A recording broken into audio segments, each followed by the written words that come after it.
All right, I think we are ready to start. Hello and welcome to Next to Nothing, a podcast for gamers on a budget. I am your host, Danie K. With me, as always, the wonderful, the beautiful Mr. Greenleaf. How you doing? Oh, stop it, you. You know how to get into my heart. I'm doing good though. I'm doing good. I had a interesting day at work, and now I'm home and doing the podcast. Having a good time. How are you? I'm doing pretty fantastic. Cannot complain just yet. With us, our special guest this week. Hi, I'm Biggz, the I, powerful. How you doing, Biggz? I'm all right. Living the dream, brother. Living the dream. Excellent. So, Biggs, it's been a little while since you've been on the show. Why don't you go on ahead and tell folks what you do and where people can find it? Um, I play video games mainly first-person shooters, MMOs as well. Been getting into the MOBA thing a little bit. Find me at twitch.tv/hi Im Biggz underscores, as you can see right here. And you can also find me at Twitter at Mr. Biggz underscore 211 and on YouTube at TTV underscore Mr. or underscore Biggz. TTV underscore Biggz. Excellent. Links for all his stuff will be in the description of the episode. You guys can also check him out. I will put a link in the chat here in just a second. Before the show starts, I really want to say we appreciate all of you guys who are joining us live and watching and listening to the show. We hope you guys find all the information and entertainment you expect out of this week. If you guys missed any part of the show, you can find us on YouTube, Spotify, Apple, and Google Podcasts, and everywhere podcasts are found. We do have a question of the week this week, that being, what band or artist did you find through a video game? Think back to Tony Hawk, Need for Speed, Grand Theft Auto, all the Madden games. What artist did you find through a video game? Let us know in the chat right now. You guys can also leave a comment in the YouTube video. Also, you can reach out to us on Twitter. You can just tweet me at DanieK, DANIECAE. So that is the question of the week. Was there anything else that we needed to get out of the way? Not that I can think of. No. I will say Rev wasn't able to join us this week, guys. Go send him some good vibes on Twitter at RevsFen. Just go send him some virtual hugs. He needs it today. Mr. Biggz, you have played a game that we've talked about before. You actually got me and Mr. Greenleaf access to it, but it's got its full release. Why don't we go on ahead and start talking about Spellbreak? All right. Well, yeah, I remember we played the beta. I got the beta codes. If I remember correctly, during the beta, the core gameplay was pretty fun. I think some of the there was a couple balancing issues. I think there were some performance issues as well, if I recall properly. Um, well, now they have their full release, and it is available on PC, Xbox, PlayStation, and the Switch as well. It's also full crossplay and also full. What is the word? Where everything carries over. Like if you play on one account, like Cross you have save. yeah, cross save as well. It has full cross Hey. save as well. And honestly, I have to say, from what I remember playing at the beta and what I remember and like what I've played now, it has been nothing but improvements all the way around. I haven't seen a single thing that I disliked about it. It's been a ton of fun. I put in I put in a good amount of hours. It wasn't like I just played it one day, but I put in a good amount of hours. Everything feels really smooth. Um, all the items seems very well balanced. Very well balanced. You don't have like guns per se. You pick up the gauntlets, and they all feel super balanced. Like none of them feel stronger than others.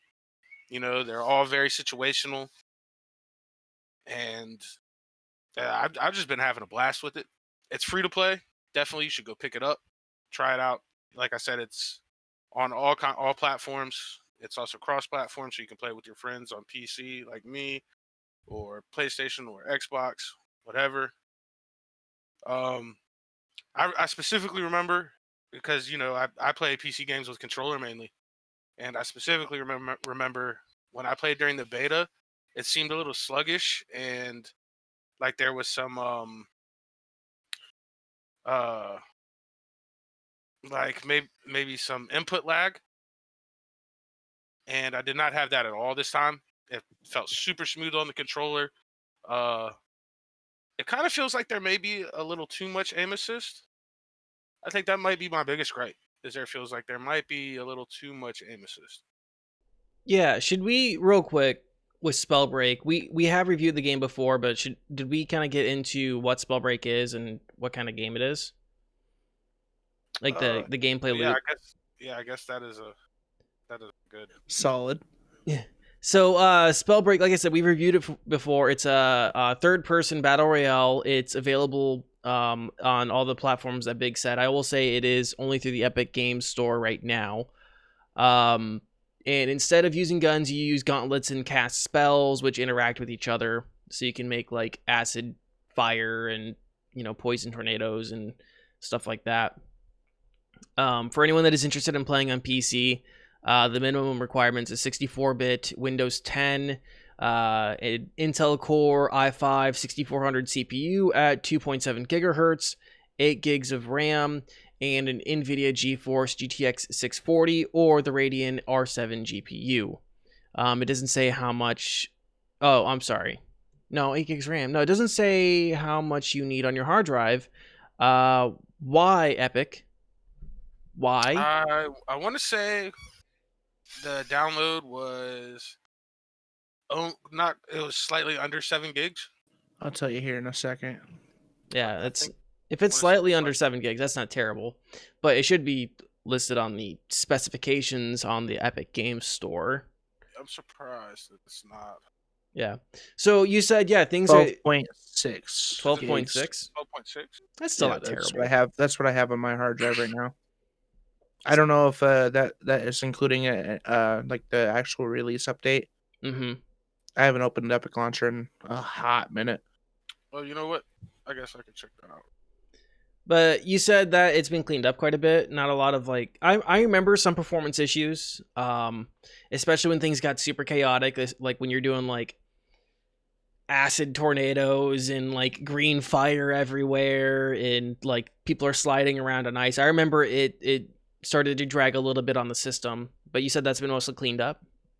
Absolutely. The full release version is 13.23 gigs as Yeah, that's well. not terrible. But Well, it's not. It's definitely not comparable to Call of Duty. we have games that are like 200. Yeah, Call of Duty, the reason this is free is because you're going to have to get a new hard drive to play it. Absolutely. You can buy the Call of Duty version of the hard drive. It's a limited edition Call of Duty Warzone hard drive from Activision, partnered with Corsair for only $69.99 plus tax, shipping and handling included. But yeah, it definitely was cleaned up. I mean, I have a higher end PC, but I never dropped under 200 frames, and that was on ultra everything. So Nice. Yeah, I didn't have any specifically problems remember. with it either. I think when I played in the beta, I was getting. I don't know if it was on this PC or not, but I think I was like just under 100 frame, which makes me think it was on my other PC. Yeah, I I remember think you were having. playing. Go ahead. I was gonna say I'm pretty sure you were playing it with your new PC. You just got it, so that might have been an improvement too. Yeah, Like this, the this time cleaning it up and I was definitely getting better frames. optimizing it. Hmm Yeah. The menu seemed really good. Like they changed the menus around. It seemed a lot more intuitive, I guess would be the word to describe it. Everything flowed really well. Um, yeah, I think definitely. I don't have anything negative to say about it from the beta to the full release. It's been a ton of fun. I've been putting in a lot of hours, and it was definitely the kind of game where, like, it's a battle royale game, and at the end of the day, like, you want to win. But it made me like, even when I was losing matches, I just boom right into the next match, right into the next match. I don't think I haven't stopped playing unless like I've had to. So Sorry. So I had other questions just related to the update. Obviously, good optimization, UI overhauls are always good. What about some other gameplay mechanics, maps? Did they add any new maps? Did they add any new kinds of magic? Anything like that? they haven't added any new areas on the map um since the beta. It's pretty much the same. I've explored most of it. They did add, well, I guess they did. They changed some of the I guess like the effects in different areas of the map. Like one of the like northern areas of the map is really deserty now.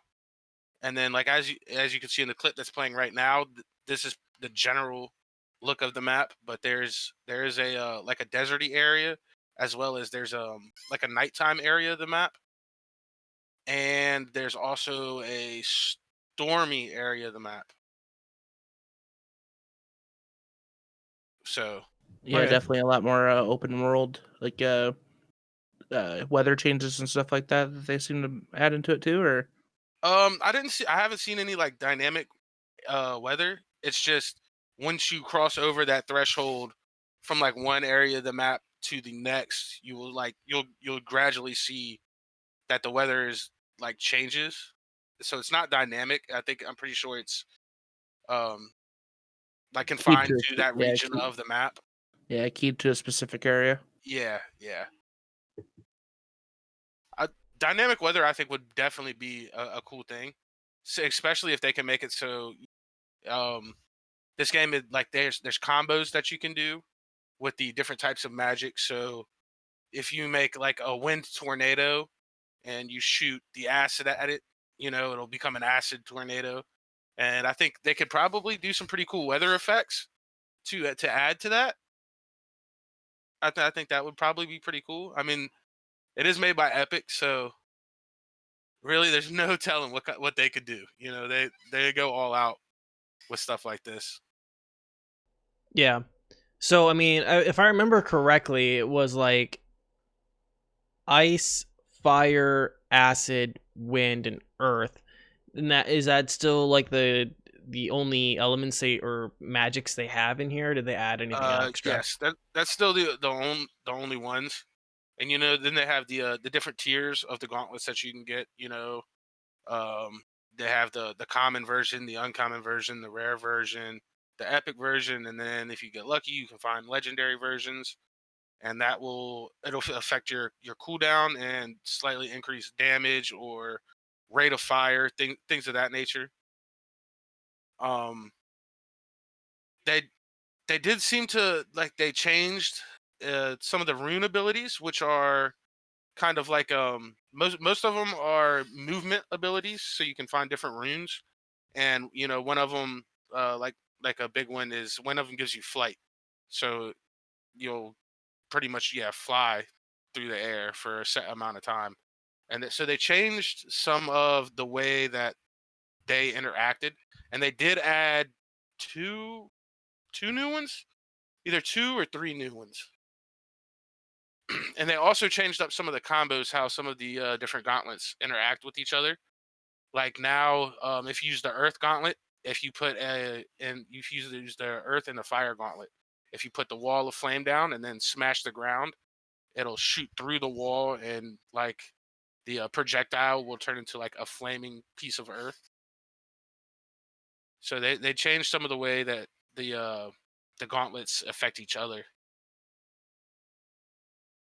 All right, cool. So overall, nothing but improvements. Not like a ton of like you didn't run into any exploits or glitches or anything like that yet. Not that I've seen, and I put maybe 20 hours into it. Gotcha. Anything else on Spellbreak? I think I've had all my questions answered. Is this the next Fortnite? Man, you know how that goes. I want it to be the next Fortnite because it's better I than would love for Fortnite. it to be the next Fortnite. It's gonna be the Fortnite killer. Fortnite. Epic. I will say though, one thing I do think that in your first few matches that you might play against some bots. Maybe, I don't know. I haven't. I've been thinking about making another account to try to check it. Um, my first 3 matches, I think I won all 3 in a row. There was some of them were real players, like when we got into the end, but I think that there might have been some bots in there. I'm not 100% sure. They might have just been bad players. I don't know, but I have a feeling that there was bots in there. Which, yeah, for the first 3 rounds, I'd kind of expect they wouldn't want people getting super frustrated, especially in a battle royale. By the time I got to my 5th or 6th game, though, like I could tell that there was not bots in the match anymore. Like every fight was, like wow, this guy knows what he's doing. So Gotcha. Yeah, I think I've had all my questions answered. Green, do you have anything? I think that's it. Yeah. You definitely say it's a big improvement over the beta, and then absolutely recommend it. Absolutely, 100% recommend it, especially with it being free, cross-platform, cross-save. No, it's a pretty small download size in terms of most games. 100% recommend it. The cash shop is also there is a cash shop. Oh yeah, tell us about that. There is a cash shop. You can buy gold, which is equivalent to Fortnite's V-Bucks, Call of Duty's COD points, but you also earn gold at a very substantial rate. Like every time you level up, you get 50 to 100. As you level up the different gauntlets, you also make gold doing that, and I can see being able to play the game and not spend any money on it and still be able to purchase things from the cash shop. I mean, I've already made enough, just in 20 hours of gameplay where I could buy a couple different things off the cash shop. So Okay, I cool. definitely like how they did that. Yeah. I was actually just gonna mention this because I'm looking at the Epic Game Store page right now. They do have a couple starter packs. If you like the game enough and feel like you want to purchase something, it looks like the lowest priced one for their starter pack is $4.99, includes 600 gold. It goes all the way up to $120, and there are some gold packages that you could buy starting at $10 going up to, it looks like, $99 or $99.99, so actually $100 USD. So those are some options there for you too if you like the game enough and want to support it. Anything else? I think we're good after that, right? That's it for me. Cool. We can move on to our next topic, which is Ironsight. So Ironsight got some updates. Let me first re-explain what Ironsight is, because it's been a little while since we've talked about it. Ironsight is a free-to-play first-person shooter done in the style of COD Black Ops 2. We've reviewed it a few times on the show, so you guys can be sure to check those out to hear all of our thoughts on that. So the first big update was the Whipple Games situation. So Ironsight is owned and managed by Whipple Games. They are a South Korean developer, and they had someone doing stuff for North America and Europe, I believe. So last month on August 10th, they put out a really confusing blog post, specifically the Western devs. That was Gamigo, who they said that they were going to permanently shut down Ironsight's servers, which wasn't exactly correct. We can pause for dramatic effect here. Dun dun dun. Literally 2 paragraphs later on the page, they said that starting 15th, Ironsight was going to be published globally by Whipple Games, the people who actually run it. So basically, there's just this whole amount of confusion that, Ironsight was getting shut down. It never really was. It was just being transferred from their Western devs to their Korean devs. With that also means that the version that a lot of people in North America had downloaded on Steam wasn't the correct version. They had to download another version of Ironsight. And as far as I can tell, nothing transferred over from the 2 versions of the game. So a lot of people had to start over. I don't know about anything with like currency purchases or anything like that. So getting into this new version, it's the same game, same maps. There are a few differences. And the main thing I'm going to talk about is the Battle Royale mode. So the Battle Royale, and I'm hard pressed to really call it a Battle Royale, is more of a hardcore TDM with hard eliminations. You play on regular maps. You don't load into a massive map or a separate map for the game. And you don't jump from a plane at the start of the round. You load in right in your team spawn, and you basically play a TDM. You pick, when you load in, you pick one of your loadouts, but you're only starting with 1 magazine for each of your weapons, and you don't get your loadouts lethal or tactical throwables.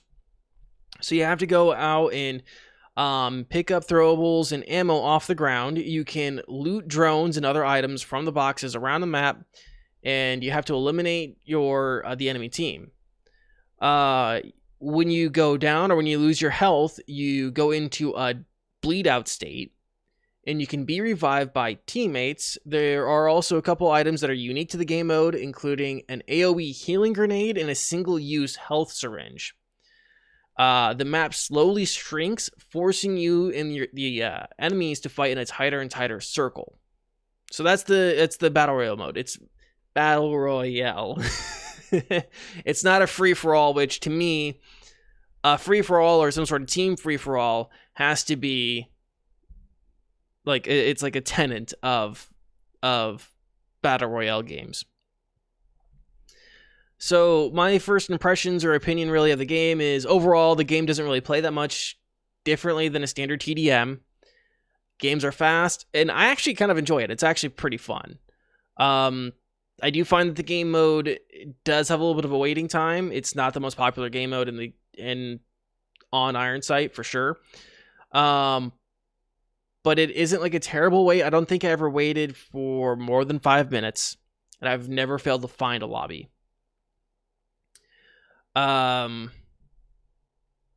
Let's see, where am I at here? Again, I'd be hard pressed to say this is a Battle Royale. But I do think adding functions and mechanics of a Battle Royale makes a TDM match, it's more dynamic. It makes you play the game differently. It's not your standard COD arcadey Twitch shooting. It makes you have to think about the map balance a little bit better. You have to understand the map a little bit more, and playing with your teammates is a little bit more important than just going out on your own and trying to get as many kills. Because if you do that, you'll get flanked and you'll get got. Playing with your teammates, staying around your teammates, and working together to take down an enemy is the best way to win in this game, is what I found. Yeah, overall, I think it's worth a try. It sucks that if you were playing Ironsight, the Gimli version of the... What's that? Waifu. If you're playing that version of the game before, it kind of sucks that none of your stuff transferred over. I think that's pretty jank. And And that's as far as I can tell. Like it didn't ask me for like a Gamigo games login, and maybe I missed something. It's entirely possible that I missed a deadline to transfer my account over. But I didn't really see any way for me to transfer my stuff over. But overall, I think it was a fun experience. There's more maps on it now. They just added a new gun called the Honey Badger, which is a new assault rifle. Overall, pretty enjoyable. Don't give no shits. Honey Badger gives no shits. So is it still like a weapon leasing system? Yeah.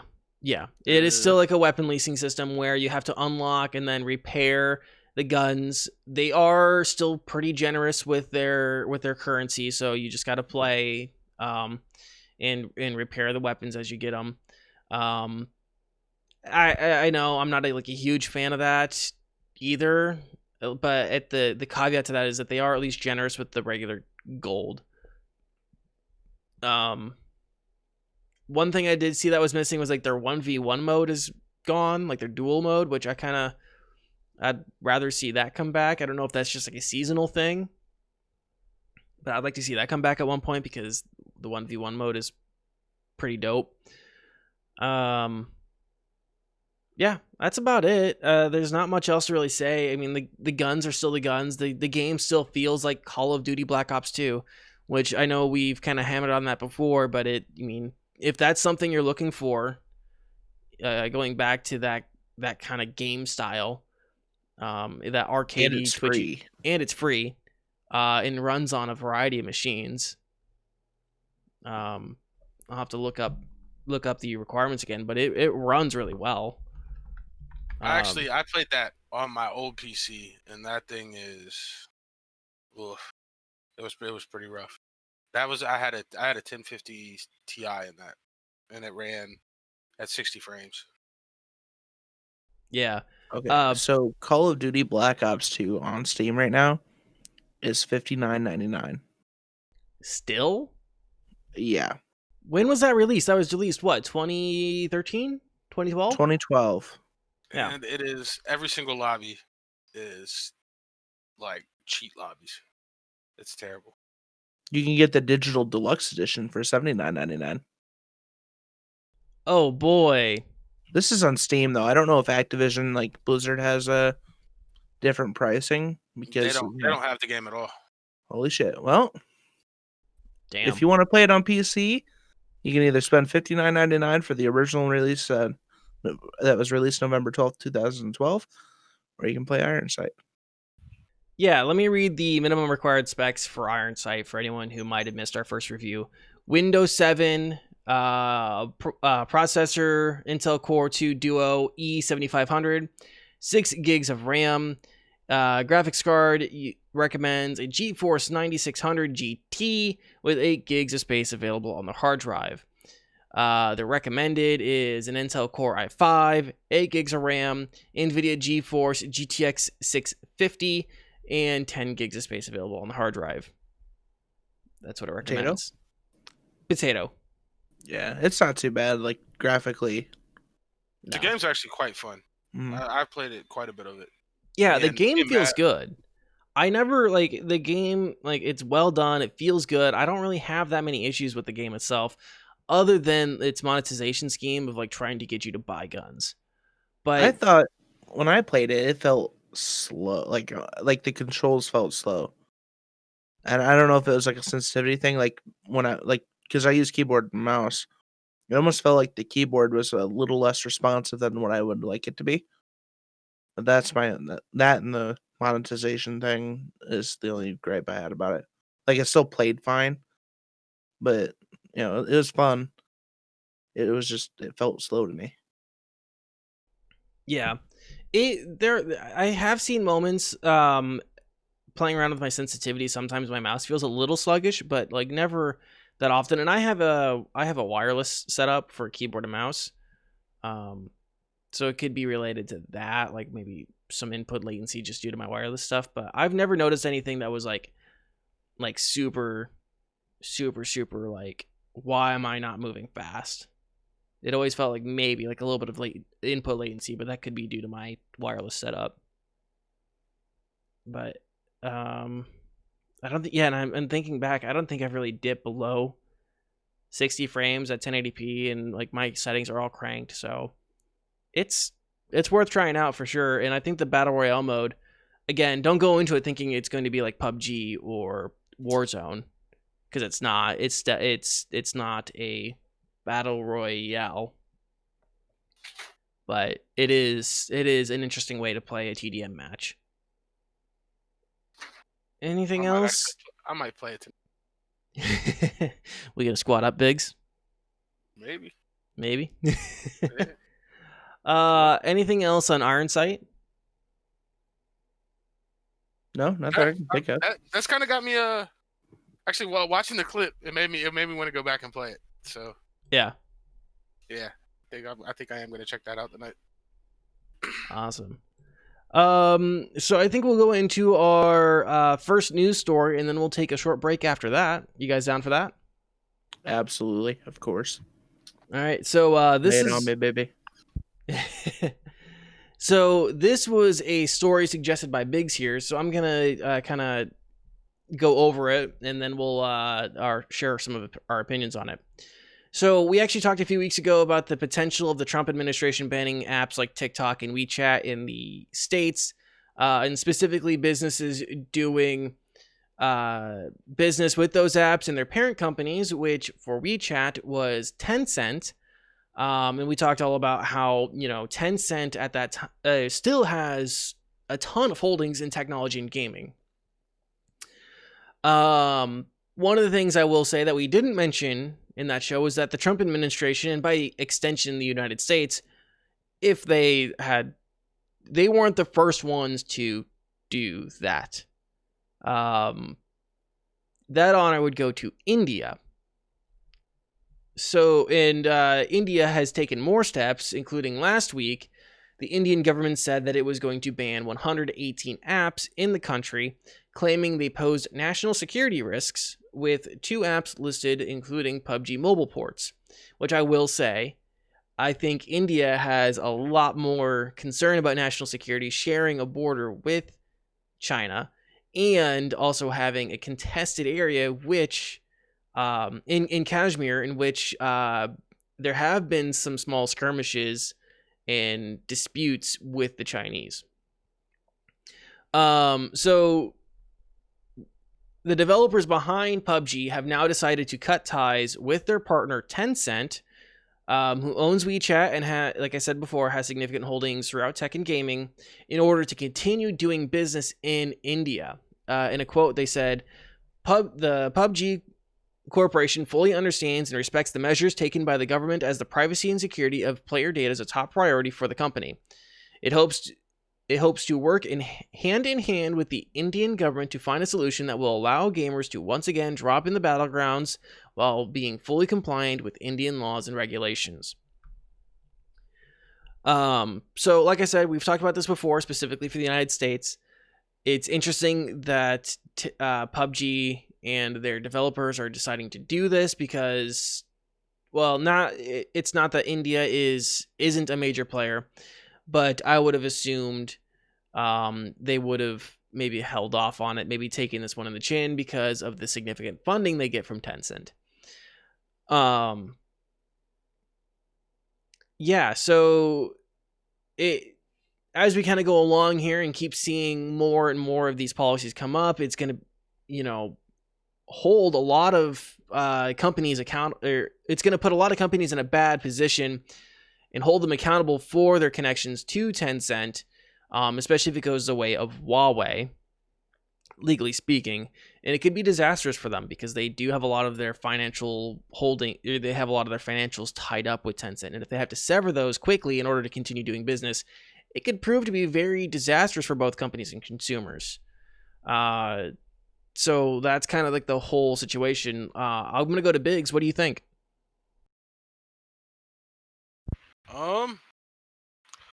Honestly, man, Tencent is obviously, they're doing something wrong. You know what I mean? They're you got the Trump administration is trying to ban them here. India has been. I played a lot of PUBG Mobile when it first came out, and India is like that's the number one game in it. People play PUBG Mobile. Like half of the population on that game is probably from India. And I remember when it first came out, there was a lot of talk about like kids weren't going to school there. People were like not going to work. Like they were just hanging out playing PUBG. And they've had I don't know, man. I don't know what to say about Tencent. You know, then you got the whole thing with TikTok being a Chinese spy app.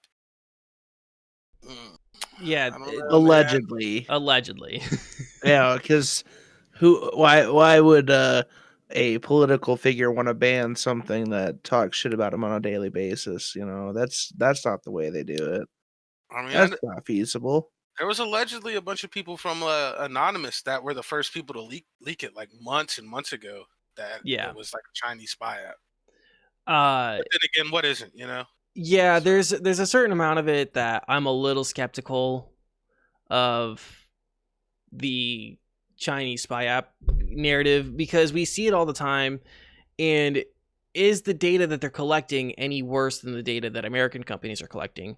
And American companies could be feasibly subject to governmental pressure to release that data to the government. Absolutely. Yeah, I agree 100%. Apple's already done it. Yeah, Apple's done it, and a lot of the NSA had gotten a lot of cell phone information from cellular companies. Yeah, I know there was a big thing with was it T-Mobile or Verizon? Yeah, I don't remember, but yeah, which I will say data's not safe. Yeah, that's just. Which I will personally say I do have a lot of issues with Tencent and its ties to the CCP. I don't trust Tencent as far as I could throw it. But on the flip side, you know, I don't think Americans should be barred from doing business with companies or entities that they want to do business with. I think Americans should be able to go into contracts with and do business with whoever they want to do business with. I don't think, you know, I think I'm hard pressed to want to say that they can't do business with folks. Green, I'll get your opinions, and I want to kind of go off on a tangent here in a second, but I'm gonna get your opinion on this. I know. I see it stewing in his face. It's stewing. Yeah. It's just, I don't know. This one's definitely an interesting move on India's part, and then on PUBG's part as well. I mean, I'm almost with Biggz. I mean, if if it's getting this much attention, rumors are based in truth. You know what I mean? Like, if so many people say, if so many people hear a rumor, there's has to be like some sort of tangible source, even if it's not the same sort, the same story. There is something that's causing that rumor. Yeah, you know what I mean? Somewhere, something down the line isn't right. Mm-hmm. It may not be the same exact as what people are saying. It might not be that big of a deal. It might. Yeah, it might not. But obviously, something somewhere that something they're not being truthful about something, and then the way that you see them, just, I mean, I like the Tencent in general, man. Like they've got their finger in everything nowadays. Oh yeah, everything, man. And it's just, if it is true, if it is true, I don't know. It's hard to say. Yeah. So someone here said, and this kind of goes into my tangent. We have laws we are supposed to follow in the USA. CCP doesn't play by the rules at all. Don't forget we are in trade war with China. Trade war. The rules only apply to citizens and not American corporations like Disney, who I'm going to call out right the fuck now for filming Mulan starting in August 2018. Let's just also put this into context of what's been happening in a particular province in China, which is definitely classified as ethnic cleansing of the Uyghurs, which Disney's own news agency, ABC News, started running stories about August 2018. Disney actively filmed and gave money to film. They gave money to the CCP to film in a province in China where ethnic cleansing was occurring. And then thanked them in the credits to allow them to film in that province. Disney, fuck you, fuck the CCP, and fuck that Winnie the Pooh looking motherfucker Xi Jinping. You should never have filmed in China. And you should never have thanked them for letting you film there, and for basically ignoring the massive human rights violations that are occurring there, knowing full well it was happening. Because you, Disney, reported it.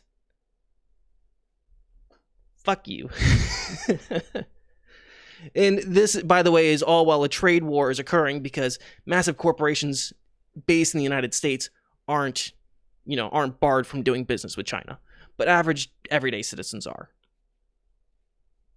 For shame. For shame. Yeah, that's my tangent. Fuck Disney for doing that. Yeah, that's my tangent. I'm still gonna watch The Mandalorian when it drops on the 23rd. I am still gonna watch The Mandalorian as well. I don't give a fuck about anything really that they put out on Disney Plus, so I'm not. I got it for free with Verizon, so same. You know, yeah. Once that free trial ends, it's Dunsky for me because I'm not gonna pay for an extra streaming service that I don't ever use, other than The Mandalorian. So let's go on ahead. We're gonna take a break. We'll be back in about 2 minutes. Stay right there, guys. Oh, 1 second. Hey guys, I hope you're enjoying the show. I wanted to take a quick moment and say thank you for watching and listening. Last month was not business as usual for us. The delayed show and family emergencies got in the way of us putting out a show each week, and we're sorry we couldn't get you guys the news and reviews we're looking for. But we're back now and better than ever. If you like what we do and want to help us keep going, be sure to subscribe to us on YouTube, drop us a review on your favorite podcast platform, follow us on Twitch, and retweeting us when the show is live. These are all easy and free ways to help the show grow. Thanks for listening and enjoy the show.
All right, thanks for sticking with us through that break. We are back and we are ready to get right back into the show here.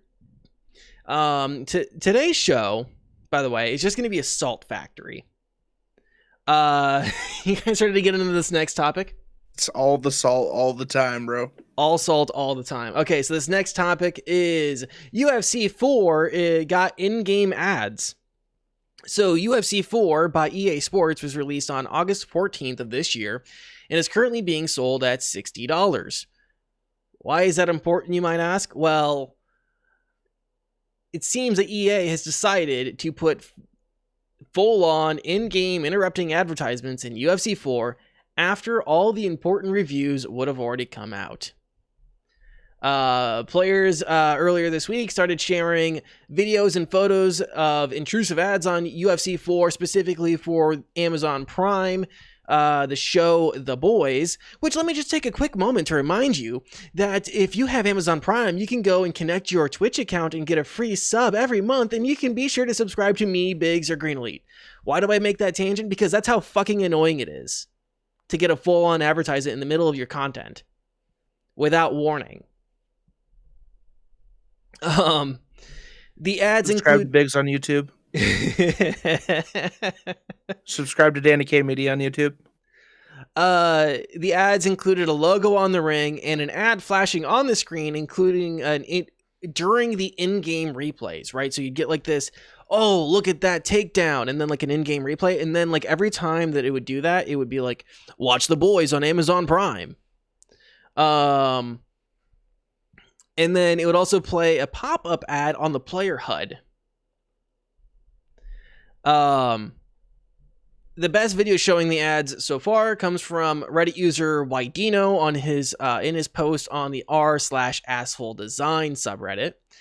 EA, understandably, got a lot of backlash and has removed the advertisements, saying that in-game ads are, quote, not new to the UFC franchise, but says that they were usually relegated to the main menu and the octagon placements. Now, there is one thing I would like to mention is that, yes, in sports games, in-game advertisement makes sense as product placement to pay for licensing and stuff like that. But they're never intrusive, and they usually are included in, like, the background. They never stop the game or add to, like, are, like, injected into the gameplay itself as a part of the advertisement. So, continuing, quote, it is abundantly clear from your feedback that integrating ads into the replay and overlay experience is not welcome. The advertisements have been disabled by the team, and we apologize for any disruption to gameplay that players may have experienced. We realize that this should have been communicated with players ahead of time, and that's on us. We want to make sure our players have the best possible experience playing EA Sports UFC 4. So ad integrations in the replay and overlay experience will not be reappearing in the future. End quote. Let's go to Biggz. Thoughts? Hot garbage, bro. Hot garbage. That is some of the shadiest, lowest form of trying to take somebody's money that I don't even know what to say about that. Like, I would return the game. I would return the game personally. Mm-hmm. Yeah. Oh yeah, I'd return the game for that. Yeah. And then to say, well, they've always been there. Yeah, they've always been there. But like you said, it was part of the game. Like, it was meant to be there to add to the realism of the game. You know, just like you would find if you go to a UFC fight. Obviously, you know, there's going to be things there to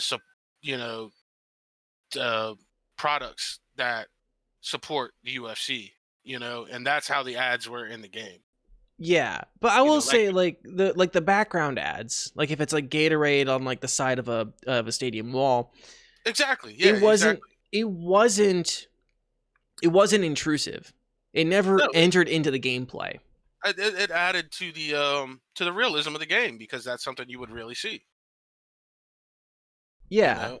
Well, and I mean, I guess if we're talking about the realism, though, someone could make the argument that, well, yeah, replay cameras are sponsored. As someone who does work in sports broadcasting, you're stealing what I was going to say. Oh, go ahead. No, I'll let you make the point. I'm going to play devil's advocate here. I think they're trying to make it as realistic, like as if you were pay-per-viewing a UFC fight, and every replay has an ad on it.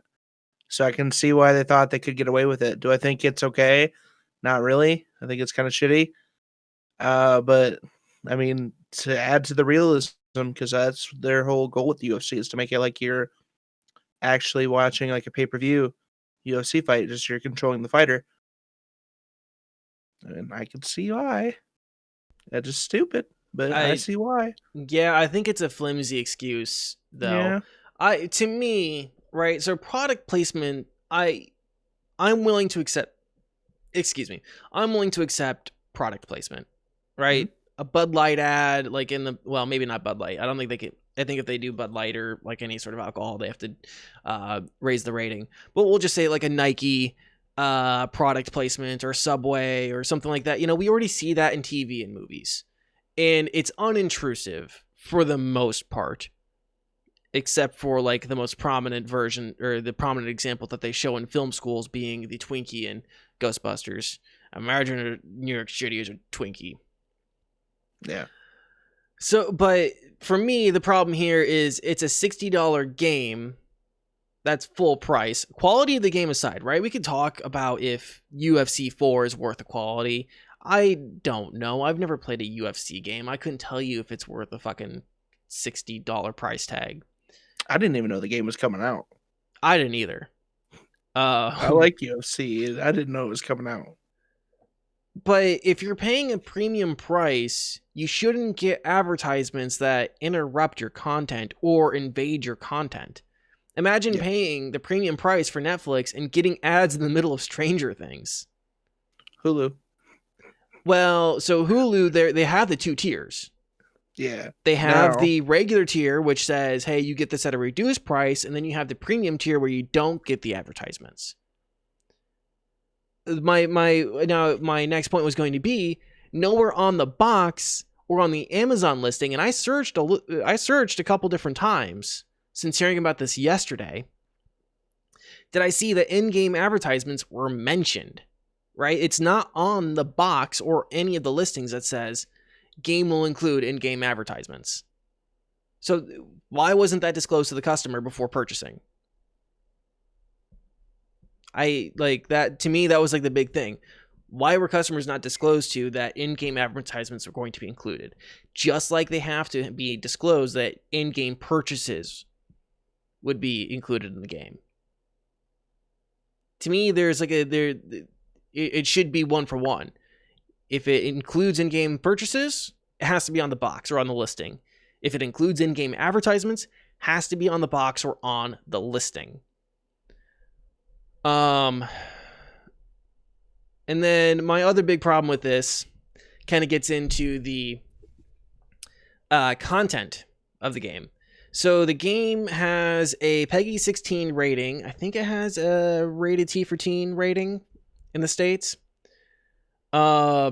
Which makes me question, okay, would all of the advertisements that would be in this $60 game be suitable for ages that would be included in those ratings? Because The Boys would not be. It very much would not be. The Boys as a television show is, I don't think it has to go through any official FCC rating system, but it would be M for mature. Hard M. Hard M. It would be rated R if it was going into a movie theater. Hard R. So why is it being advertised in a game that can have players? I mean, if it's T for T in the United States, could have players as young as 13. As young as 13. Again, hard quotes here because, of course, parents can buy their kids whatever the fuck they want. And I'm not for parents not being allowed to buy their kids whatever they want. Or whatever they want to buy their kids. Just be responsible. It's on the parents to be responsible. But if a parent buys a game for a 13-year-old because it's rated T for teen, and that 13-year-old is being advertised products that would be a hard R, in the movie theater, that sounds like we're talking about like a racial slur, and for a TV show that would be rated R or be rated NC-17. Possibly, that's a whole thing that I think is another whole discussion. The other thing is it's involuntary monetization, and it started 3 weeks after the majority of sales would have been made, and the majority of reviews already came out. So to me, it's just a deliberate sidestep to manipulate their audience and further monetize them, on top of already egregious and unethical loot box systems and exploiting their workers and dodging taxes in the United States. You know, it's just one more thing to add to EA's shit pile. Again, I said this episode was going to be a salt generator. I hope you guys are enjoying this.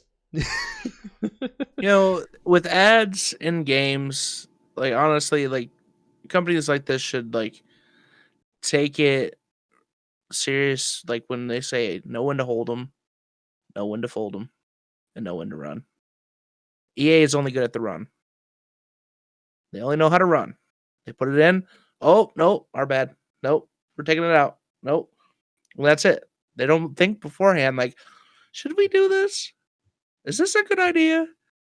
Will it make us money and like continue to make us money, or will it make us money for a couple minute moments and then we have to take it down because everyone hates us? Yeah, well, Jim Sterling got into this on his video on the topic, but EA's statement is also like really infuriating.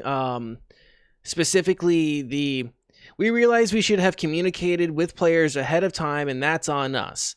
But we want to make sure our players have the best experience playing EA Sports UFC 4.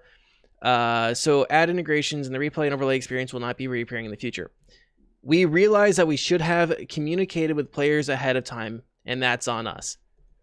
You say this, but with every single one of your controversies on, the EA Battlefront 2 loot box in FIFA, yeah, like you say it's on you all the time, but you never change your behavior.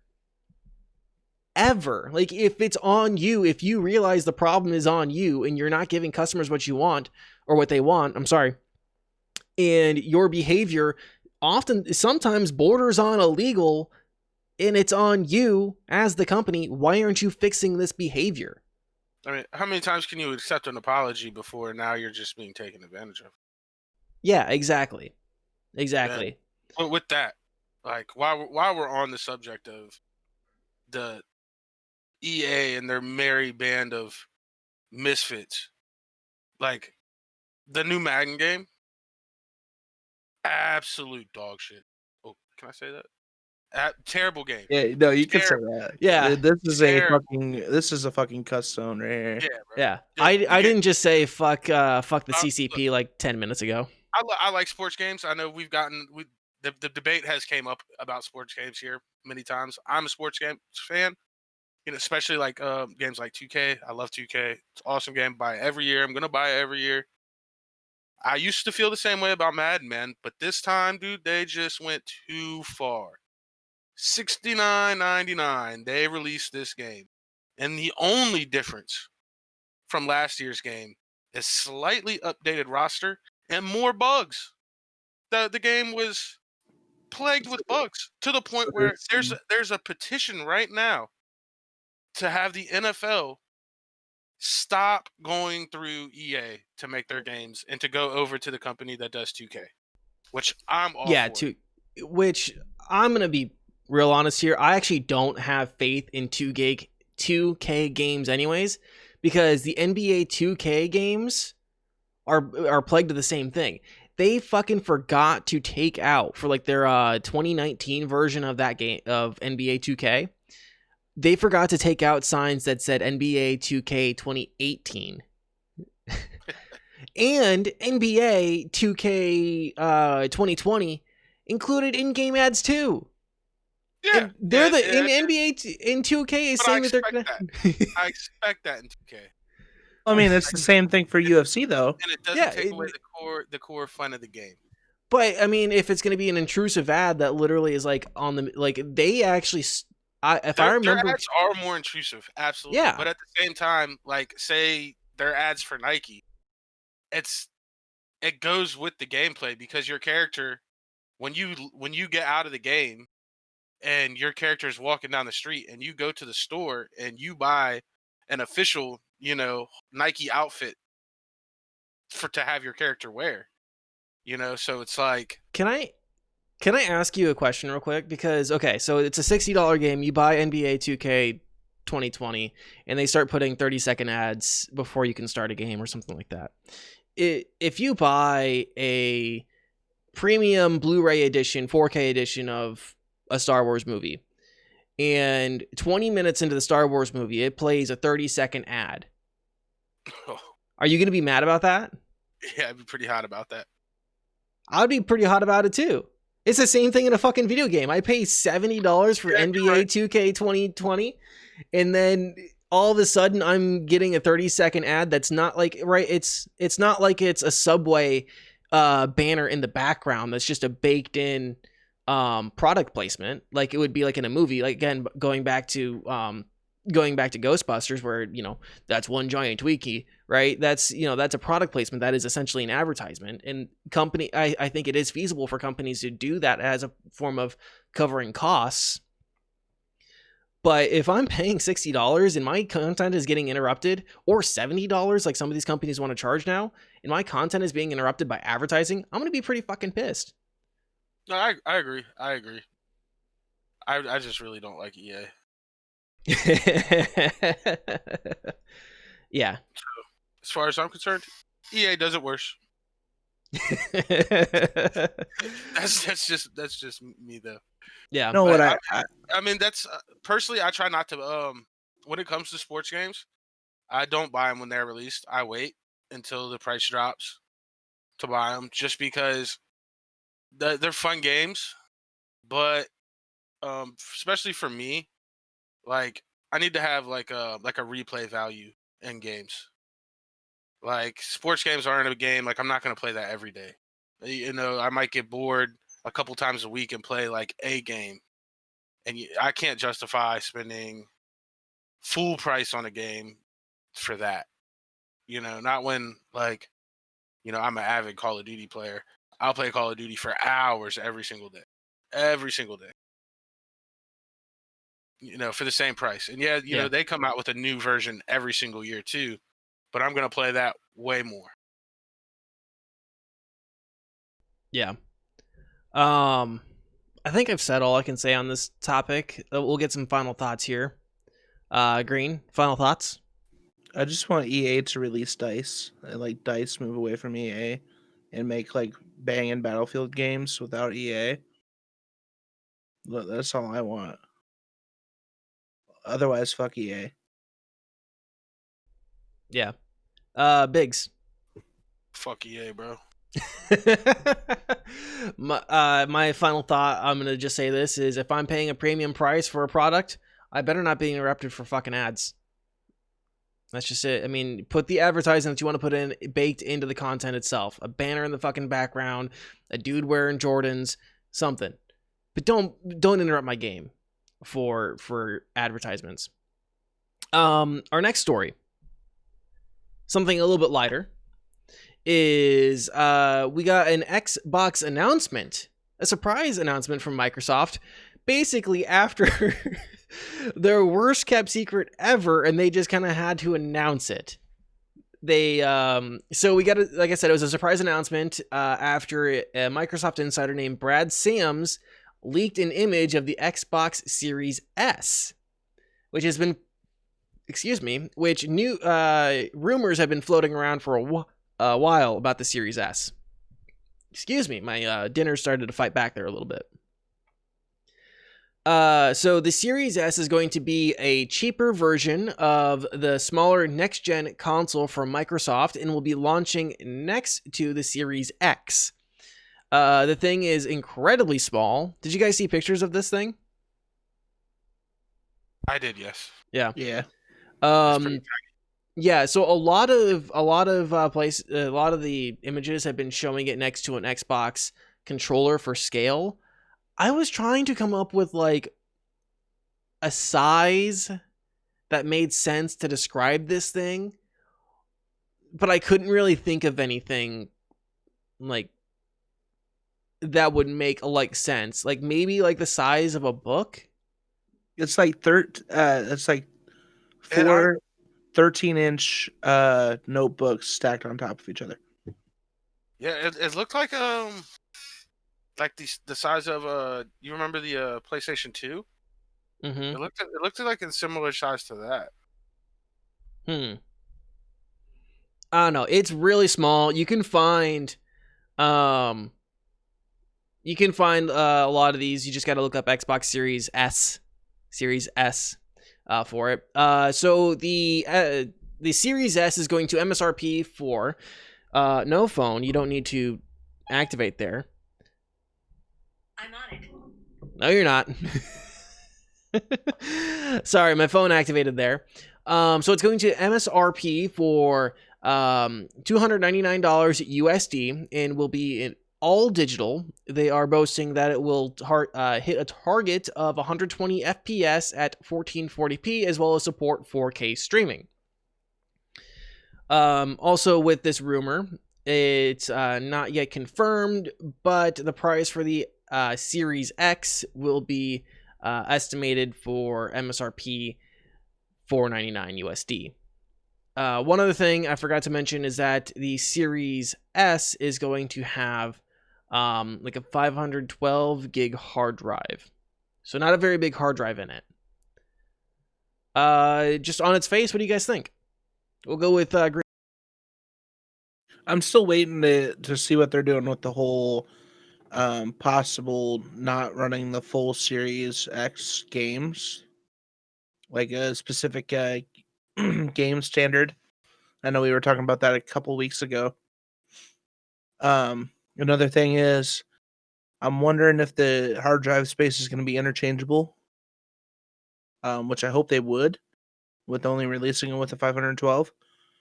But I mean, they probably won't. I want to say that they're going to release the S with the 512 gig, and then some extra options where you can get like a bigger one for like $50 extra. But I don't know. It looks pretty nifty. It looks really small. Mm-hmm. I'm just waiting to see what that whole rumor was about with the whole can't play the full size X games or not. Yeah, there's been a lot of talk about running natively the Series X games. Let's go on to Biggz. What are your thoughts just on the surface? I'd really like to see like what the specs are going to be, like how it's going to perform. I mean, the price tag though, it's not bad. Not a bad price tag in my opinion. Yeah, I know. So, I like the price tag too. yeah. With Like, this, I would buy that. yeah, You know, depending on performance. yeah, But would you really pay $300 just to play Halo? Absolutely. Because that's all I want it for is Halo. But I mean, we're with Microsoft's Play Anywhere. We're going to be able to play those on PC. So. Oh, I know. That's what I'm excited for. I just want Halo. But I mean, to $299, man, for the newest console out, depending on how it performs compared to the other version, yeah, that's not a bad price tag. yeah. If you're gonna get 120 frames, at 1080p, you're gonna spend more than that on a PC. Yeah, which this is supposed to be like the little brother system in the next gen. So it's gonna be lower quality and stuff like that. So I have questions about like the specific use case they have in mind for this. I know that I imagine Microsoft's strategy for this is to get people into the walled garden. Get people in that's a low price tag that can undercut almost anything Sony's going to throw out there. And they're going to say, look, it doesn't matter what the internals are of this thing because we have the xCloud game streaming service that you can come in, you can get your Halo, you can play it at 4K 60 frames a second. We have the technology to do it. You don't need to have this box that is going to be $200 more expensive than this other box, and you don't need to build a PC to run a 4K game at 60 frames per second, right? You can have your next gen experience right here for $300, and you happen to just have to pay us a monthly fee for this. I think this is their way of getting people into the walled garden, especially thinking about that hard drive space, because to me that hard drive space, I mean, if games are going to keep going the way they're going, and if I don't know how much hard drive space is required on an Xbox or a PS4 for Warzone, but like we made a joke about it earlier, some people have to get fucking hard drives for Warzone because it's like 200 gigs.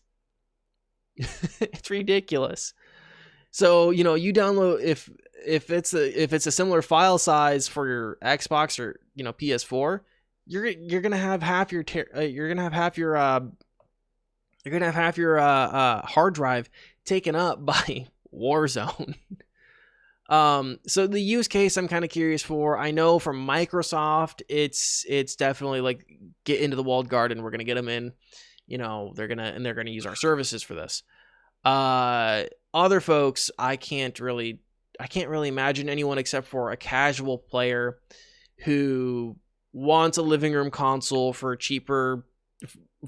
price cheaper than a phone or a laptop, and wants something that is going to also be able to run like Netflix or Hulu. They're going to put on their indie games, their, whatever the newest version of Tetris is, or some platformers maybe, but I can't imagine too many other use cases except for just casual players. What do you guys think? You can build a Raspberry Pi board for $80 that will do the same exact thing. Yeah, but I'm also thinking about the people who aren't going to go out and like learn how to program a Raspberry Pi. Shh. Laziness. I think it's a bold marketing strategy. Yeah. It's definitely a leg up from PlayStation. Um, They're going for the throat. I think that is gonna sell really well for younger kids. Like obviously games like Fortnite are gonna get ported over to the next gen console. You're gonna be able to get your 10-year-old kid the newest console so that they can play Fortnite with their friends, like, for $300 instead of that $600 or $700 that you would have to get. Oh, plus it's digital download only. So, mommy, can I get that credit card? There's a new skin on Fortnite. Mm-hmm. And then it turns into, you look at your checking account 3 months later and there's no money on your card because the kid spent it all on Xbox. Right. Yeah, so being digital only, I think, and again, I think, like I said, it's their way of getting you into their ecosystem and holding you there, which I think, is a good strategy. And I don't think the Xbox services are bad. I don't think, I mean, the what is their Game Pass? Like their monthly games with gold. Yeah, games with gold, and then the Xbox Game Pass, yeah. Yeah, like the games with gold have been lackluster, but I don't think like the Game Pass itself is really a bad service. I don't think it's not worth the money. Yeah, I think the Game Pass really outshines the game with gold. Games with gold. Gold games. Gold games, Xbox Gaming Cloud games with gold, Xbox Series X, Xbox Series S, Gum. Does anyone else smell toast? Just having a stroke over here. It's fine. It's fine. I can't move my right arm, but it's fine. Does my smile look lopsided? Yeah, no. One thing I do want to know. I want to see the IO on it. I swear if this Series S just has a power cable and an HDMI out, I'm going to be so fucking annoyed. I would love to see like USB storage device accessibility. That's another thing too. HDMI cables don't put out that much in terms of resolution anymore. They're gonna need a standardized cable that can push out 4K. Well, isn't there a new HDMI standard coming out? Like, It's a little bit more expensive, yeah. It's like HDMI 2.0, which is yeah. I mean, not a lot of people know that they're gonna need to buy a new HDMI cable. So is the consoles gonna come with this new HDMI cable? No, I mean, you still have, especially when it comes to console gamers, man, you still have a lot of people that don't realize that they need to have like a higher hertz monitor to even. And TV, yeah. Yeah, like, they're gonna be Yeah. thinking that they're playing. Oh, I'm getting 120 frames. Like, no, you're getting 60 hertz, brother. Yeah. Maybe lower, depending on what you're playing on. Yeah, that was like the whole thing about like when broadcast TV and movies started coming out with 4K. Like, people didn't realize, or like when 4K TV started getting like pretty cheap, people didn't realize, first off, that broadcast TV wasn't even broadcasting in 4K. And like most of their DVDs weren't going to be in 4K, and like 4K Blu-rays and stuff like that weren't going to be coming out for a while. So yeah, there's going to be a bit of education and adaptation that has to happen. 4K overall, like, to me, just like my take real quick, it's like an oversold benefit that almost nobody can really fucking use anyways, regardless of like gaming or streaming, television and movies. Like, it's just like something sold to, it's just something used to sell a TV to you. It doesn't offer that much of a benefit. I mean, yeah, it looks nice, but it's not that huge of a difference between, to me at least, it's not a huge difference between 1080p and 4K, that it like makes the experience that much better for the extra $100 that they're using to sell that TV to you. And half the things you have aren't going to be able to utilize it anyways. Absolutely. The biggest difference is like how close you can get to the screen and everything look clear still. That's the biggest difference between 4K and 1080. Yeah. Personally, I would probably still, like, I would go for like a 240 hertz screen over a 4K screen. Like, Yeah. you're gonna get a bigger. You're gonna see more of a difference from that. Yeah. You're gonna get more usage out of that. I would personally I would rather take, like, if I'm looking at, like, again, I'm thinking about this as like a living room console box, right? And people buy consoles with the idea that they're going to use it for more than just gaming. They're going to look up YouTube on it. They're going to bring up, Hulu, Netflix. They're going to bring up their movies and stuff. I'm also thinking about, like, if I'm looking at like a TV, I'd rather have something that has great color calibration and HDR than something that's 4K. Yeah, absolutely. Something that has a richer color and richer blacks in it would be way more beneficial than the pixel count on it. But yeah, so the 4K thing isn't huge to me. The point that kind of got us off on this tangent again, I'd like to see the IO on it. I would like to see, USB hard drive accessibility. If I can just go out and buy a Toshiba external 1 terabyte hard drive or something like that and be able to plug that in and be able to download things to that hard drive, that would be really nice. I'd like that. I'd like to see that option there, especially because it's only 512 gigs on that hard drive inside the Series X box. Yeah. Anything else on this particular story? Thoughts, opinions, anything you guys want to share? PlayStation for life, bro. Oh yeah, yeah. Hey, he said the guy who has 2 PCs. A third one on the way, and still my PS4 Pro has been sitting on a shelf for 5 months doing nothing. Jesus, are you building a fucking crypto mining farm? Is that what you're doing over there? I'm rebuilding the stream PC, brother. 3 PCs. I'm getting rid of the one. I'm gonna use some parts from it, get rid of the internals, and I already have all the parts except for one. Just need a new CPU. That's it. But I'm a broke boy. I just need just looking to get 3600. You know how you can get rich quick? Sell my kidney? No, I was gonna say you should just turn those PCs into a crypto farm. I don't know how to do that. No, at this point, I'm too afraid to ask. That's how you get rich quick, man. You just gotta convert bro. those. You just gotta convert those PCs into mining your fucking Bitcoin. I'll never forget that the Viva Dirt League video where the guy's like buying all these CPU or the GPUs. He's like, I'm Bitcoin mining, and he takes them to the back room and he hammers the crap out of them with, and like he's like going through it. He's like, no Bitcoin in here. He's like, what are you doing? I'm mining for Bitcoin. That's not how it works. Oh man. It was crazy. Yeah. Biggz, any thoughts you want to share on the rest of the Series S story?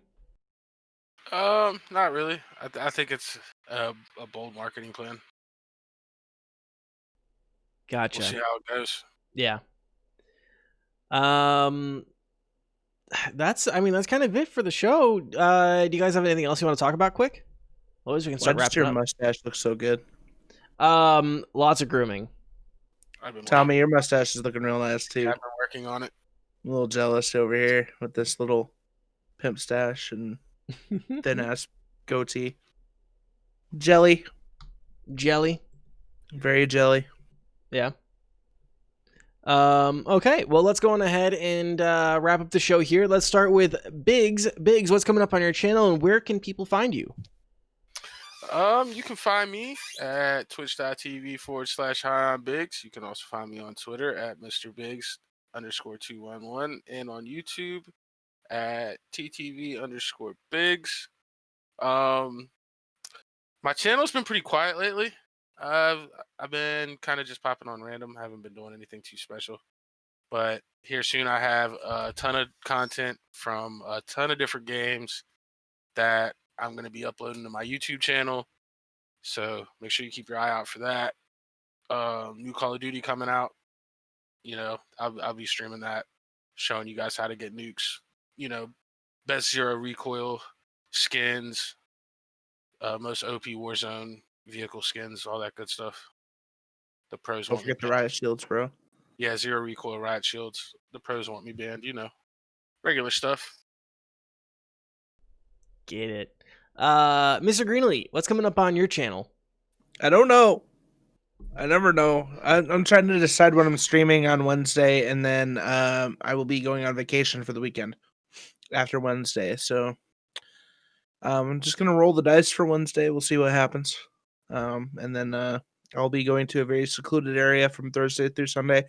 Very wooded area. I probably won't have very much cell phone service. I'll probably end up getting sacrificed to a pagan god. We'll see.